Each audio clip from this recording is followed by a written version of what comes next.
Ayos naman. May development naman ba kay baby mo? Umiyak ang baby, oh. Imagine mo yan, oh. Imagine mo.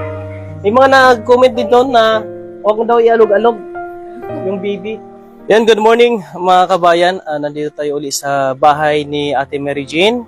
At kung saan ay mayroon pong another blessing para sa kanyang baby po. Ate, good morning. Meron siyang extra na taga-bantay ngayon. Abutan natin, no? Kasi nga, birthday pala ngayon ng tatay mo. O birthday ng tatay niya kasi may nandito yung kanyang mga kamag-anak. Kamusta naman si baby mo?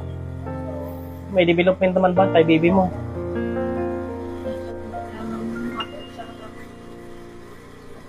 Pero yung tangke niya, okay pa?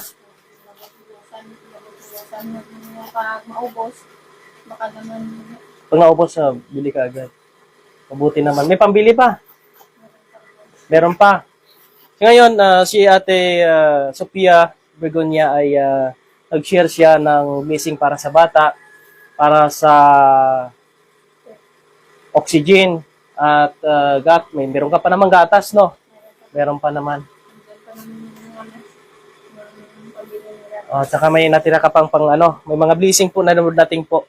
At meron pa pong isang blessing na pang isang linggo, sabihin ko rin din sa kanila, pang isang linggo naman yon na oxygen.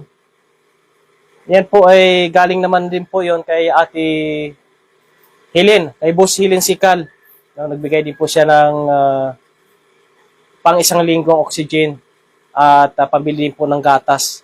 So, baka sa sunod na araw nating ihatid kasi kukunin pa natin yon. Sa ngayon, kay Ate Sophia ang ating ihatid po mga kababayan. Kasi ito ang pinaka-need ng bata na may sustain yung oxygen mga kababayan. Bigay ni Ate Sophia Begonia, 2,000. Para yan sa sa oxygen ng bata. At next week, wala na kayong problemahin sa oxygen dahil ang sasagot naman si Bosilin Sikal. Maganda ito mga kabayan na marami ang tumutulong dito sa kanila para sa agarang pagaling ng bata. No? Pagka umabot kayo ng 1 year ng bata, yan, makaya niya nang walang oxygen? Kaya nga, pagtulong siya, tinatry ko natanggalin yung oxygen na gano'n. Pero pag gising siya, hindi mo talaga matanggal. Yung makabayan, no? Hinika siya. Pinapasak lang siya sa niya. Huwag masyadong ituto kasi bata ito. Hirap mo kabayan, no? Yung pinapasak dito yung Tayo nga malalaki, parang nahihirapan na tayo na may nakapasak, no? How much more yung bata? Kinukuha niya. Kasi siguro na, pala, kasabaran sa pag... Mahirap tingnan. Hindi siya makatulog. Ano yung ni-require dati ng doktor? Yung hindi isa oxygen? Bypass machine. Ay, yung sinasaklob dito sa mukha? Parang face mask pala yun na Tapos bibili ka pa nun ng machine, hindi na? Machine po siya kuya. Parang ganyan na siya kalaki. Ganito. 200K. 200K?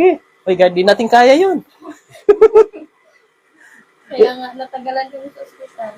Yan. Sa mga bagong viewers natin na hindi nakakaalam po dito sa istorya po nila, si ate ay nanganak siya premature doon sa hospital sa Bacolod.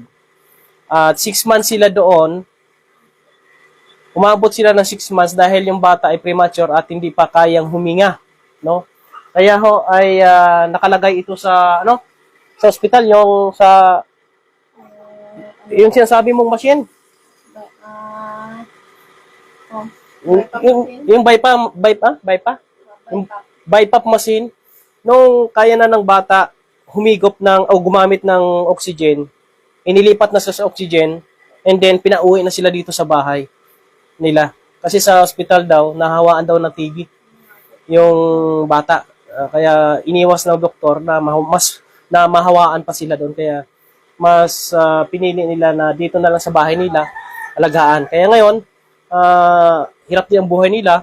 Kailangan ng sustainable na oxygen para sa bata po mga kabayan. Kaya may mga blessing na dumating sa kanila simula noong binigyan natin sila ng pansin na panawagan sa ating Facebook page. Kaya maganda naman, naging successful dahil marami po ang nakatulong po sa kanila po mga kabayan. May mga nagpaabot na ng tulong. Ngayon, at susunod na araw, meron na naman po mga kababayan. Kaya malaking tulong po itong ating pagpapakita sa kanila at pagbigay ng pansin. No?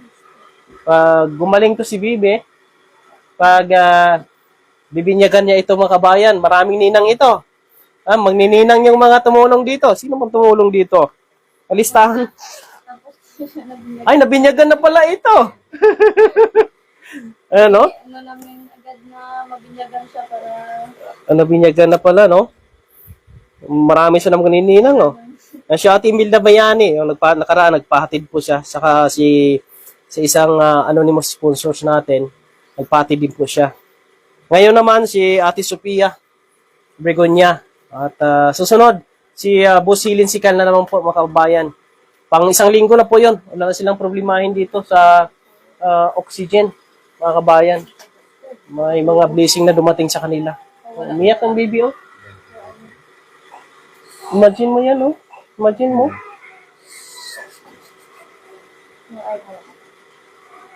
Oo.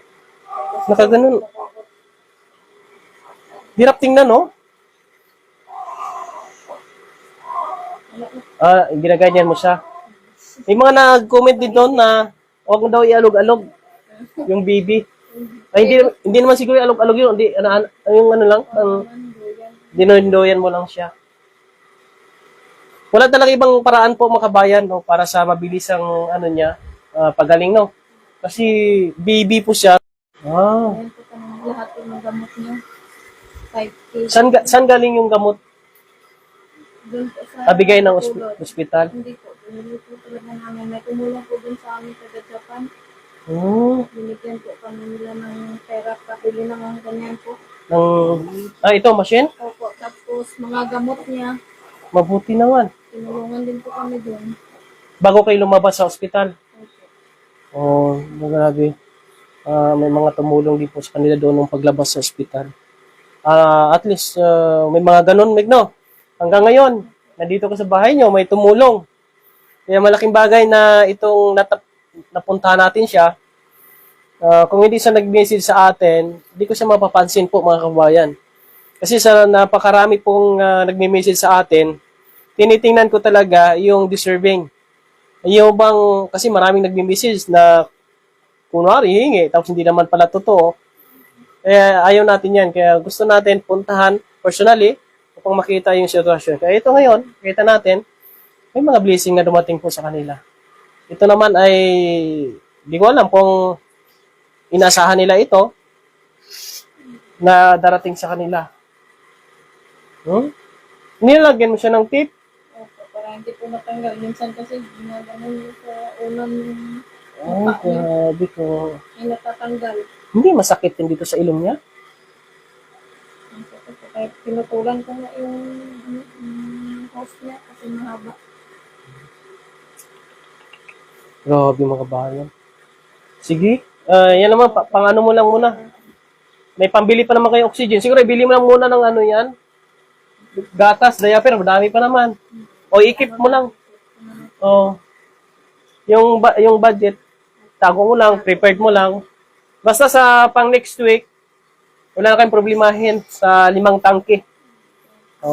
Magbibigay si Ate Helen, si Boss Helen Sikal, para pang 1 linggo po yun na tangke ng oxygen. Wala na silang problemahin next week. Kaya okay. Maganda. May gusto ko sabihin? Thank you pa rin. Labis at pasasalamat. Po. Thank you. Po sa tulong niyo. And, mga kabayan, no, dati, pag kinausap natin si ate, ay ang bigat ng dinadala niya. Umiiyak siya. No? Pero ngayon, Medyo kampante. Nakampante na siya, nakangiti na po siya mga kabayan na meron ng programa po ni Kuya Raymond na nakatutok sa kanila sa ngayon, sa bata po mga kabayan. Is very big help ito sa kanila na may ganito po mga kabayan. Hindi lang naman po sila, yung mga senior din po na ating pinupuntahan ay gumagawa din tayo ng paraan para po ay makapagbigay din po ng tulong doon. Maraming salamat sa ating mga followers. Yan, sa mga sponsors po natin. Maraming salamat.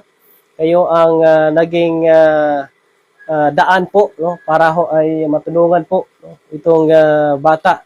At sa mga OFW nating kababayan, shoutout po sa inyo. Welcome naman po lahat, no, kung meron kayong nais tumulong o kung merong nais tumulong sa kanila, welcome po lahat mga kababayan, no. At direct lang message po kay Raymond para automatic na yan ay mapupunta po sa tamang kamay po mga kababayan. No? Shoutout natin, no, sa buong Team Kalingap. Lalo po sa kay Kuya Val, sa Tos Matubang, shoutout sa iyo. Kuya, at sa ating mga iba pang sponsors, kay Ate Rosalindo Hubero, Imelda Bayani, Ate Michora, Ate Vidal, Tiling Castro, Ate Minda Lacso. Yan, shoutout po sa inyong lahat. Mga susunod na araw ate, babalik ko dito para ho yung padala ni Ate Helen, ni Boss Helen Chikal ay maihatid ko rito. Oh, tingnan mo niyo yung baby po mga kabayan. Ang hirap, no? Ano po, babe? Laway niya. Kinukuhaan niya ng laway. Lunok yung ano niya. Kailangan niya talaga ng support po mga kababayan para maging maayos yung baby. Oh, pagka siguro mga 2 years. 2 years na ang edad niya, kaya niya nang huminga siguro, no? No? Sana nga po. Sana, para kasi kung umabot siya ng 5 years bago siya makahinga ng mag-isa, grabe yung sustento yun. Pakahirap, kalaking ano yun. Kung walang tumutulong, mahirap yun, sustento, no? Sabi sa oxygen mga kabayan, sa isang linggo, 5 tangki, no? Yung uubusin niya. Ang isang tangke is nakuha niya ng 2 tangke, 600 ang isa. O 600 ang isang tangke. Mabigat yun, ha? Lalo kapag wala kang pinagkakitaan, may bigat yun.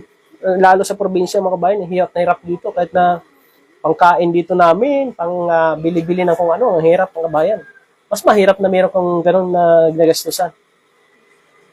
Yan, hanggang dito lang po muna yung ating live update. Maraming salamat. Supportin po natin si Rami at si Migo. Yan, salamat po kay Migo, no? Thank you sa pagsama. May bodyguard tayo ng dalawa. Si Rami at saka si Migo Erwin Kamarin. Binata pa ini. Kaya sinasama ko, baka makahanap siya ng maaasawa. Ate, thank you ha. Ate Mary Jean. Dayon doon, Valiente. Tama po. Ayan. Shoutout sa ating mga kaibigan, no? Sana huwag kayong magsawang tumulong po, no? Dito sa kanila, sa mission po natin, dahil ang mission na ito ay para sa ating mga kababayan na higit na nangailangan, no? Siguro naman, gagawa lang tayo ng paraan kung ano po ang kaya natin at kung anong magawa natin, gawin po natin kung meron tayong magawa. Kasi ito ay voluntary na ginagawa natin ito para matulungan sila, mga kabayan, no? Kung tayo ay magkaroon ng blessing, tayo po ay mag-share din po mga kababayan para dito sa mga kababayan natin na ating pong tinutulungan dito sa may bahagi po ng Negros Occidental. Hanggang sa muli, maraming salamat and shoutout po sa inyong lahat po mga kababayan.